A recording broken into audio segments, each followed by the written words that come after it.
বাংলাদেশের বড় দুইটি রাজনৈতিক দল একে অপরকে গুপ্ত বলে দোষারোপ করছে। দেশের এই ক্রান্তিকালে এভাবে দুই দলের দ্বন্দ্ব, এটা কি দেশের জন্য ক্ষতি নয়? দেখুন, রাজনীতি করতে গেলে কিছু দ্বন্দ্ব হবেই। দ্বন্দ্ব ছাড়া রাজনীতি নাই। সরকারি দল বিরোধী দলের মধ্যে দ্বন্দ্ব থাকবে, তবে সেই দ্বন্দ্ব যেন সন্ত্রাস সহিংসতায় না গড়ায় সেই দিক লক্ষ্য রাখতে হবে। কারণ যারা জুলাই আন্দোলনের স্টেক হোল্ডার, তারাই তো এখন সরকারি দল বিরোধী দল, ঠিক কিনা? এখন তারা যদি আপোষে লড়াই ঝগড়া করে, তাহলে দেশি শক্তি বিদেশি শক্তি এখানে এজেন্ডা বাস্তবায়ন করার সুযোগ পাবে। অতএব এই দেশের ক্রান্তিকালে আমাদের উচিত বিরোধিতার জন্য বিরোধিতা নয়, সংশোধনের জন্য বিরোধিতা হবে। সেটা হবে শালীন ভাষায়, ভদ্র ভাষায়, ব্যক্তিগত আক্রোশজনক। ইসলামী রাষ্ট্র ব্যবস্থাকে বিশ্বাস করি না। ওই এক বুদ্ধিজীবীর টকশো শুনলাম। আমার যখন অজু থাকে না, বেকার থাকি, একটু টকশো দেখি এরা কি বলে টলে, বুঝলেন? আজে বাজে সময় আজে বাজে কাজ, আর কি। এগুলো শোনার তো তেমন টাইম আমার নাই। দেখি বুদ্ধিজীবী একটা বলতেছে, ইসলামী রাষ্ট্র কোনোদিন হতে পারে না। কেন? বলে ধর্ম যার যার, রাষ্ট্র সবার। এখন আপনি ইসলামী রাষ্ট্র করবেন তো অমুসলিমদের কি হবে? আমি অবাক হয়ে গেলাম। বুদ্ধিজীবীর চুলগুলো পাকছে, মাথায় স্টেডিয়াম টাক পড়ছে, কিন্তু আল্লাহর বান্দার বুদ্ধি হয় না, ইসলাম সম্পর্কে তার কোনো জ্ঞান নাই। আর 10টা ধর্মের সাথে সে ইসলামকে তুলনা করছে। ইসলাম ধর্ম না, জীবন বিধান। মানুষের ব্যক্তি জীবন, সমাজ জীবন, রাষ্ট্র জীবন, দেওয়ানি, ফৌজদারি, আইন, আদালত, সংসদ, সেক্রেটারিয়েট কিভাবে চলবে তার সুস্পষ্ট নির্দেশনা কোরআন ও সুন্নাহে পাওয়া যায়। অতএব মানব রচিত, মিথ্যা আশ্রিত ধর্মের সাথে ইসলামকে একটা ধর্ম মনে করা চরম মূর্খতা। ইসলাম পূর্ণাঙ্গ জীবন বিধান। বরং ইসলামী রাষ্ট্র কায়েম হলেই সেই রাষ্ট্রে অমুসলিমরা সুরক্ষা পাবে, নিরাপত্তা পাবে। এখন কি যেসব দেশে গণতান্ত্রিক রাষ্ট্র প্রতিষ্ঠিত আছে সেখানে কি সংখ্যালঘুরা সুরক্ষা পায়? বলা হয় পৃথিবীর বৃহত্তম গণতান্ত্রিক দেশ ভারত। সেই ভারত গণতন্ত্র দিয়া চলে, ধর্মনিরপেক্ষতার কথা বলা হয়। সেই ভারতেই পৃথিবীর সবচেয়ে বেশি মুসলিম নির্যাতন করা হয়। আমেরিকা গণতন্ত্র দিয়া চলে, ধর্মনিরপেক্ষতার কথা বলে, কিন্তু সেখানে বর্ণবাদ, শ্বেতাঙ্গরা যখন তখন কৃষ্ণাঙ্গদেরকে পিটিয়ে হত্যা করে, সেখানে কোনো আইন নাই। তো সেখানে গণতন্ত্র কি পেরেছে সংখ্যালঘুদের সুরক্ষা দিতে? ইসরায়েল, তারাও বলে ধর্মনিরপেক্ষ রাষ্ট্র, গণতন্ত্র দিয়া চলে। সেই দেশে গণতন্ত্রের দোহাই দিয়ে লক্ষ লক্ষ মুসলমানকে হত্যা করা হয়েছে। অতএব এটাই সত্য, গণতান্ত্রিক রাষ্ট্রে সংখ্যালঘুরা নিরাপদ নয়। ইসলামী রাষ্ট্রেই সংখ্যালঘু, নারী, এমনকি জীব জানোয়ারও সুরক্ষা পাবে, নিরাপত্তা পাবে। ওই বুদ্ধিজীবী, গরু মার্কা বুদ্ধিজীবী, ও ইসলাম সম্পর্কে ওর কোনো ধারণা নাই। গণতন্ত্র পৃথিবীতে কত বছর? আমেরিকার ইতিহাস 250 বছর।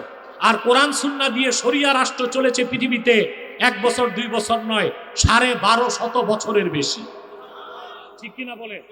সেসব রাষ্ট্রে কি হিন্দু বৌদ্ধ ছিল না? ইহুদিরা ছিল না? ইসলামী রাষ্ট্র হবার কারণে সেখানে কি তারা নির্যাতিত ছিল না আরো আদরে ছিল? বর্তমান আফগানিস্তান ইসলামী রাষ্ট্র হয়েছে, সেখানে কি হিন্দু নাই, শিখ ধর্মের লোক নাই, বৌদ্ধরা নাই? কারো গায়ে হাত দেওয়া হয় না? ধর্ম পালনের সুযোগ আছে? ইসলাম সম্পর্কে অজ্ঞতাই তাদেরকে এই মূর্খতার সাগরে ভাসিয়ে রেখেছে। আমরা আল্লাহর কাছে তাদের হেদায়েত কামনা করি। যে কথা বলছিলাম, অতএব মুসলমানের সকল কাজের লক্ষ্য হবে আখেরাত, পরকাল। যখন আপনি রাজনীতি করবেন আখেরাতকে চিন্তা করে, তখন সেই রাজনীতিতে আপনি লুটপাট করবেন না, আপনি জনসেবাই করবেন, পেট সেবা করবেন না, ঠিক কিনা বলে? সে আখেরাতের বিশ্বাস মনে থাকবে তো ইনশাল্লাহ। আখেরাতের বিশ্বাস যার আছে, আল্লাহর সামনে হিসাব দিতে হবে, এই বিশ্বাস তার আছে। আল্লাহর সামনে মিজানের পাল্লার সামনে দাঁড়াতে হবে, হিসাব দিতে হবে, এই বোধ বিশ্বাস যার আছে, সে তো নামাজ তরক করবে না, চুরি করবে না, জেনা করবে না, সুদ খাবে না, ঘুষ খাবে না। কারণ সে জানে আমার প্রত্যেকটা কর্মের হিসাব আল্লাহর কাছে দিতে হবে। হবে কিনা? নামাজ পড়ছেন, এটা পাবেন? কথা বলেন। নামাজ পড়ছেন, দুনিয়া আখেরাতে পাবেন, দেখবেন। মাহফিলে বসছেন, তাও কি দেখবেন? আবার কারো পকেটে 2 আঙ্গুল দিছেন, পাল্লায় ওজনে কম দিছেন, খাদ্যে ভেজাল মিশাইছেন, এতিম ভাতিজার জায়গা সীমানা নাড়াচাড়া করে দখল করছেন, তাও দেখবেন। দেখবেন আল্লাহ রাব্বুল আলামিন বলেন, ইয়াউমা তাজিদু কুল্লু নাফসিম মা আমিলাত মিন খাইরিন মুহদারা ওয়া মা আমিলাত মিন সু তাওয়াদ্দু লাউ আন্না বাইনাহা ওয়া বাইনাহু আমাদান বাঈদা ويحذركم الله نفسه والله رؤوف بالعباد। আল্লাহ তাআলা বলেন, ইয়াউমা তাজিদু কুল্লু নাফসিম মা আমিলাত মিন খাইরিন মুহদারা, প্রত্যেক ব্যক্তি দুনিয়াতে যা সৎ কাজ করেছে তা সে তার সামনে উপস্থিত পাবে। সুবহানাল্লাহ, সব দেখবে। ওয়া মা আমিলাত মিন সু, আর সে যে গুনার কাজ করছে, চুরি করছে এটা দেখবে, জেনা করছে এটা দেখবে, ফাইল টাকায় ঘুষ খাইছে এটাও দেখবে, পাল্লায় ওজনে কম দিছে এটাও দেখবে, নামাজ তরক করছে এটাও দেখবে, রোজা রাখে না এটাও দেখবে, মাতবুরি সরদারি করতে যে দোনো পক্ষ থেকে আকিস বিড়ির প্যাকেট দিছে, এগুলো আছে নাকি? কম কম, এগুলো এই এলাকায় কম থাকবে, সব দেখবে। উপায় থাকবে? মানুষ তখন আফসোস করে বলবে, আহা আমার পাপ কাজ আর আমার মাঝখানে যদি একটা দূরত্ব হয়ে যেত আমি লজ্জা পেতাম না। ডাক দিয়ে বলা হবে, ওয়ালাকাদ কুনতা ফী গাফলাতিন মিন হাদা ফাকাশাফনা আনকা গিতাআকা ফাবাসারুকাল ইয়াওমা হাদীদ।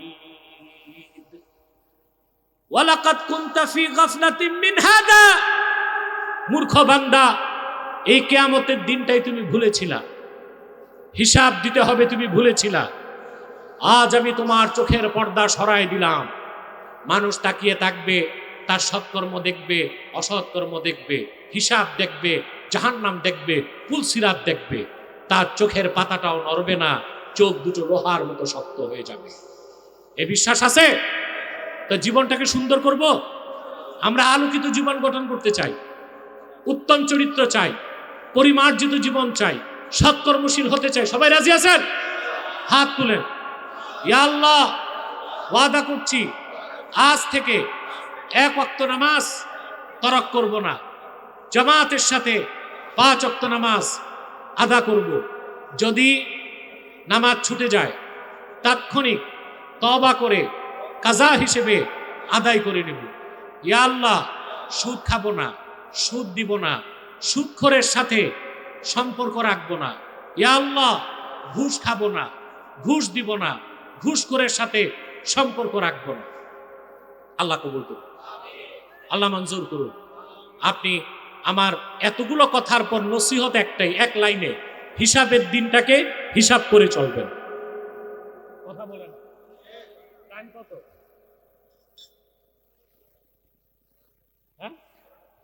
অনেক টাইম হয়ে গেছে, আমি আর কষ্ট দিচ্ছি না।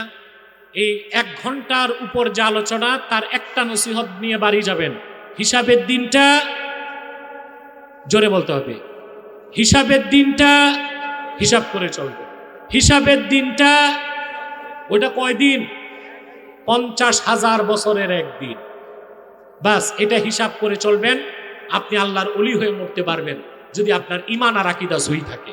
সাদাকাল্লাহুল আযীম ওয়া সাদাকা রাসূলুহুন নবিয়ুল কারীম ওয়া নাহনু আলা যালিকা মিনাশ শাহিদিন ওয়াশ শাকিরিন আলহামদুলিল্লাহি রাব্বিল আলামিন। আমি আর আপনাদের কষ্ট দিচ্ছি না। বিদায় লগ্নে কয়েকটা জরুরি কথা বলে দিচ্ছি। ওই যে মাওলানা সাহেবকে দাও, উনি যদি মনে করে উত্তর দিতে হবে তাহলে আপনি আসেন। আচ্ছা, রাখো, হাতে রাখো। প্রিয় ভাইরা, আপনারা এখানে বিভিন্ন দল ও মতের লোক আছেন কিনা? কেউ বিএনপি, কেউ জামাত, কেউ এনসিপি, কেউ আওয়ামী লীগ। বলবেন আওয়ামী লীগ না, এটা তো মিথ্যা কথা। আওয়ামী লীগ তো আছে, গায়ের জোরে বললে তো আর পায় না। আর কোথায় সব সাগরে ভাসাইবেন কেমন? এগুলো তো আপনাদেরই ভাই ব্রাদার, আত্মীয় স্বজন। আমরা প্রতিশোধে বিশ্বাসী না, আমরা সংস্কারে বিশ্বাসী। প্রত্যেককেই ভুল করেছে, তাকে তওবার এবং সংশোধনের সুযোগ দেওয়া উচিত, যদি সে মুসলিম হয়। কি হয়? মুসলিম হয়। এনসিপিতে অনেক আওয়ামী লীগের লোক যোগ দিচ্ছে, এতে এনসিপির সমালোচনা হচ্ছে।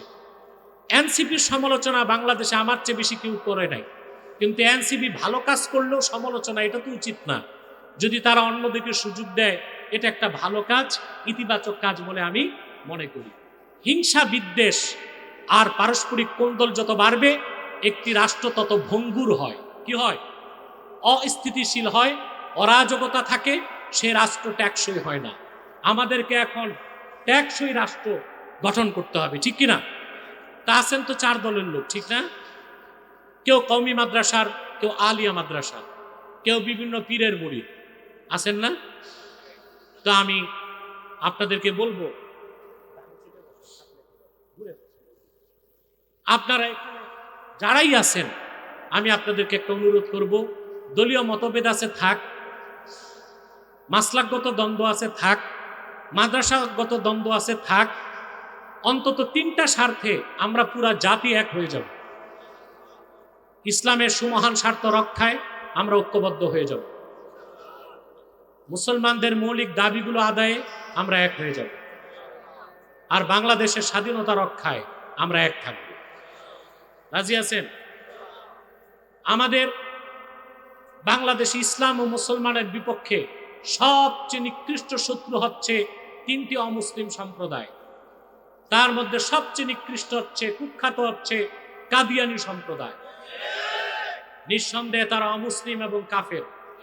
তাদেরকে যারা কাফের বলবে না, তারাও কাফের, কারণ তারা আল্লাহর আখিরি নবী আমার নূর নবীজি মুহাম্মদ সাল্লাল্লাহু আলাইহি সাল্লামকে আল্লাহর শেষ নবী হিসেবে বিশ্বাস করে না। বলেন নাউজুবিল্লাহ। সেজন্য তারা কি? তাদেরকে যারা কাফের বলবে না, তারা কি? তারা মানুষকে ধোঁকা দেয়। মুসলমানদের মতো দাড়ি রাখে, টুপি লাগায়, নামও রাখে, তাই বলে কি তারা মুসলমান হবে? দাড়ি রাখলে কেউ যদি মুসলমান হতে পারত, তো রবীন্দ্রনাথ ঠাকুরের চেয়ে বড় মুসলমান কে হইতো? সে কি মুসলিম ছিল না অমুসলিম? টুপি লাগাইলে মুসলমান হওয়া যায়? দিল্লি পার্লামেন্টে হিন্দু এমপিরাও তো টুপি লাগায়, তাই বলে মুসলিম হবে? নাম রাখলে মুসলমান হওয়া যায়? এক শয়তান বোতলে পেশাব করে উপরে নাম লেখছে শরবত, এটা কি শরবত হবে? ভিতরে কি? তদ্রুপ কাদিয়ানিরা কাফের।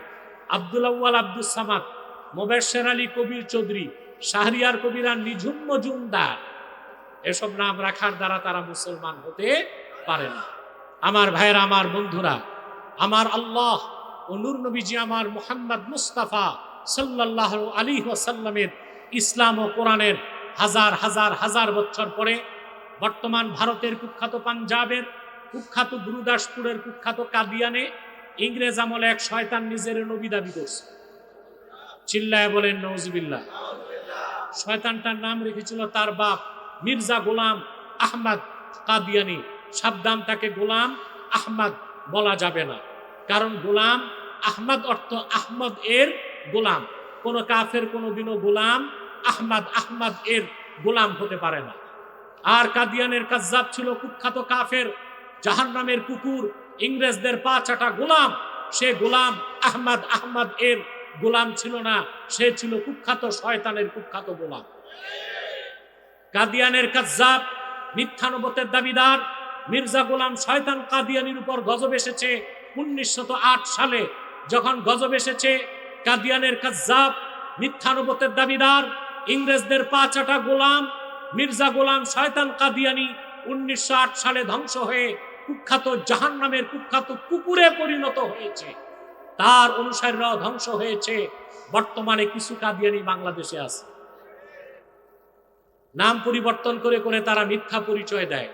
কখনো নিজেদের পরিচয় দেয় আহমদী জামাত, কখনো বলে আহমদিয়া জামাত, কখনো বলে আহমদী সম্প্রদায়, কখনো বলে আহমদিয়া সম্প্রদায়, কখনো বলে আহমদী মুসলিম জামাত, কখনো বলে আহমদিয়া মুসলিম জামাত।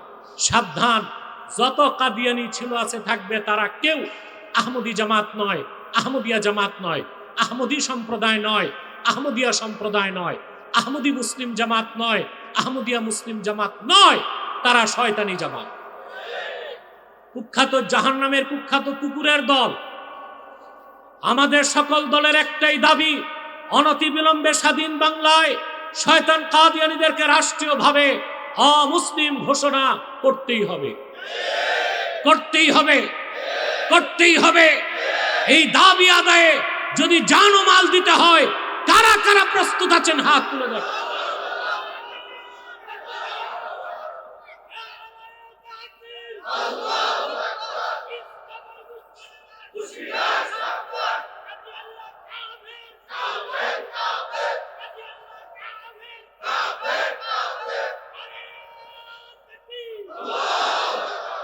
প্রিয় ভাইরা, আমাদের এক পার্লামেন্ট মেম্বার, খুব সম্ভবত খেলাফতে মজলিসের 11 দলীয় জোটের মুফতি হানজালা,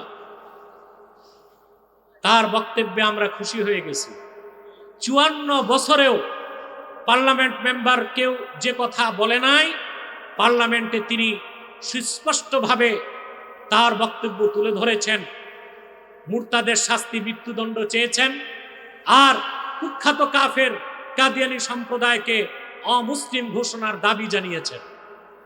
আমি আনন্দিত হতাম ট্রেজারি বেঞ্চ আর অপোজিশন বেঞ্চের প্রত্যেক মুসলিম এমপি যদি তার দাবির পক্ষে সোচ্চারভাবে দাঁড়িয়ে বক্তব্য দিতেন, তাহলে আন্দোলন দরকার হতো না, বাংলাদেশে কাদিয়ানীদেরকে সংসদে রাষ্ট্রীয়ভাবে অমুসলিম ঘোষণা করে দেওয়া সম্ভব হতো।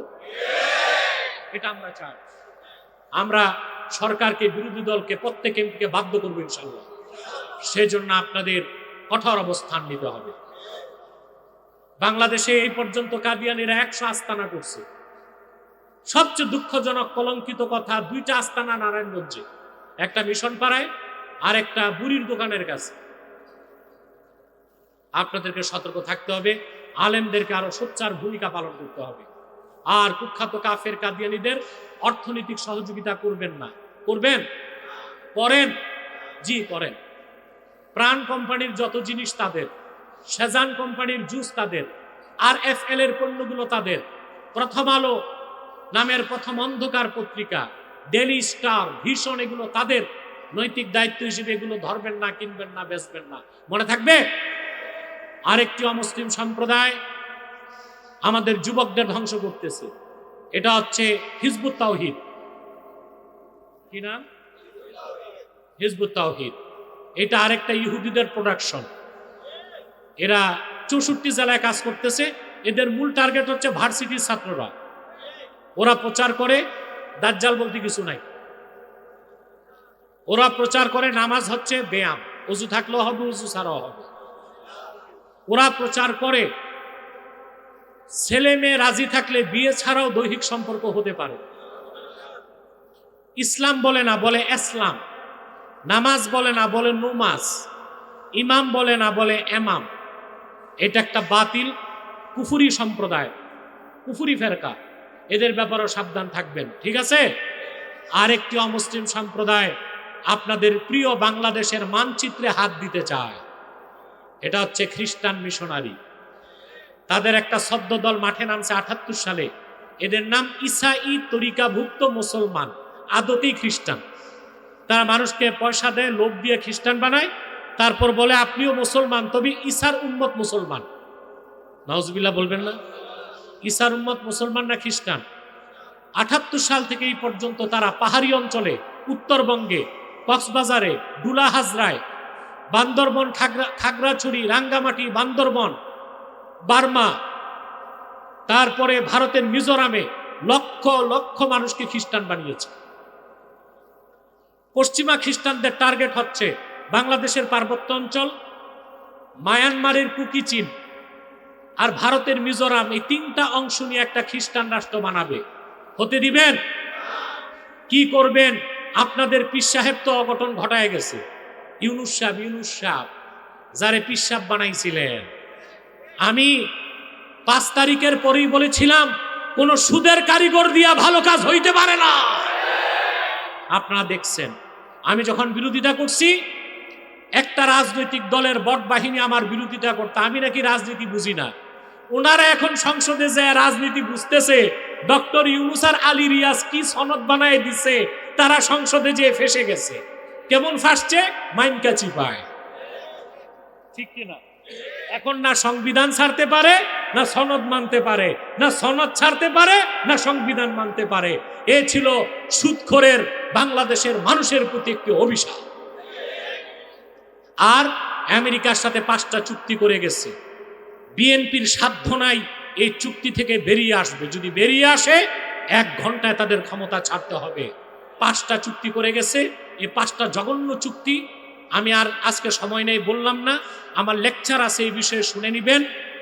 আপনারা জনগণ যদি সোচ্চার হন তাহলে বর্তমান সরকারের পক্ষে আমেরিকাকে বোঝানো যাবে যে তোমারে ভয় করলে চলবে না, আমার জনগণ চুক্তি বাতিল চায়।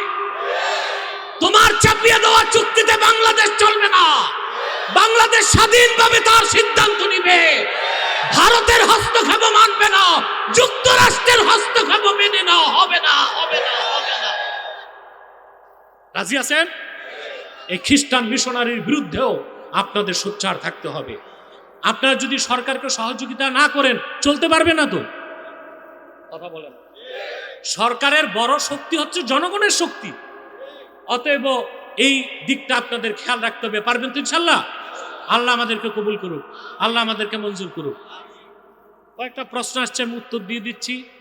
মাওলানা সাহেব বসেন, আর কয়েক মিনিট চান, উজু করে তাড়াতাড়ি আসবেন। তোমরাও বসো না, দাঁড়িয়ে আছো, বসো বসো।